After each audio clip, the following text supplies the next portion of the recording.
Episode The Black Dahlia, Elizabeth Short.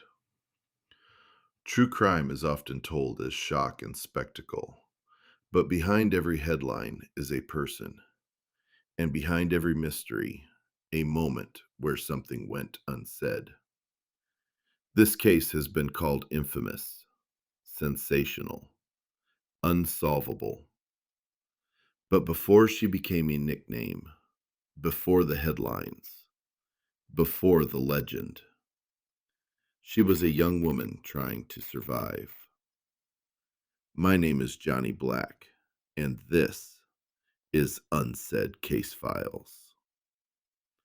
On the morning of January 15th, 1947, a woman was walking her child through a quiet Los Angeles neighborhood. Vacant lots, dirt roads, nothing that suggested danger. Then she saw something in the grass. At first, she thought it was a mannequin. That mistake lasted only seconds. The body belonged to a young woman. She was naked, severed cleanly in half, posed deliberately, not hidden, not rushed. There was no blood, which meant whatever happened to her did not happen here. The cuts were precise, too precise. Elizabeth Short's body had been cut using a medical technique, one taught to surgeons at the time. She had been drained of blood, her skin washed clean. Her face had been cut into a permanent smile, not one of joy, but control. This was not panic. This was not impulse. This was someone who wanted to be understood or feared, and someone who knew they might never be caught. The FBI identified her within the hour. Her fingerprints were already on file, not because she was dangerous, not because she was criminal, but because she had once applied for a job and once been arrested for underage drinking. Her name was Elizabeth Short. She was 22 years old, and from that moment on, her story no longer belonged to her. Elizabeth Short was born in Boston during the Great Depression. Her father disappeared when she was 6. His car was found abandoned on a bridge. The family believed he was dead. He wasn't. He had simply walked away.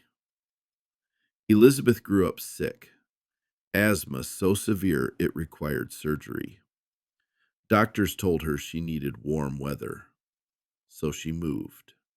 Florida, California, back and forth. She dropped out of high school, not because she didn't care, but because life didn't wait. People later called her an aspiring actress. What that really meant was she hoped for something better. She worked where she could, stayed where she was allowed, trusted people she probably shouldn't have. Elizabeth didn't leave behind a trail of enemies.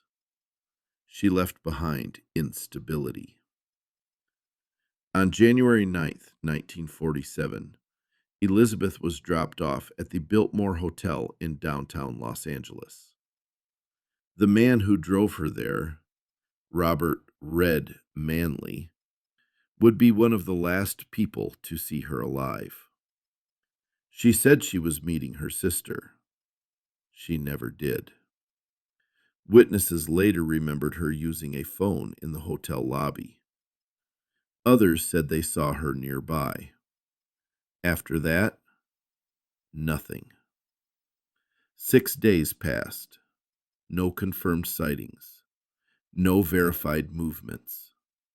Just a gap. And in true crime, gaps are where the truth usually dies. The LAPD launched a massive investigation. Hundreds of officers, Hundreds of interviews. Doctors, medical students, friends, strangers. Over 150 suspects. No arrests. The FBI assisted. Fingerprint analysis, background checks, interviews across the country. They suspected someone with anatomical knowledge. But suspicion isn't evidence, and evidence was already slipping away. Then the killer made sure he was part of the story. A phone call to a newspaper editor, praise for the coverage, a promise to turn himself in, then a package.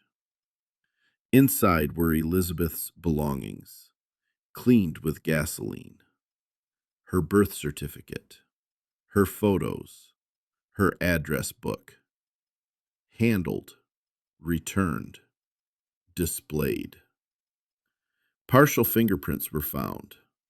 They led nowhere. Another letter followed, then another.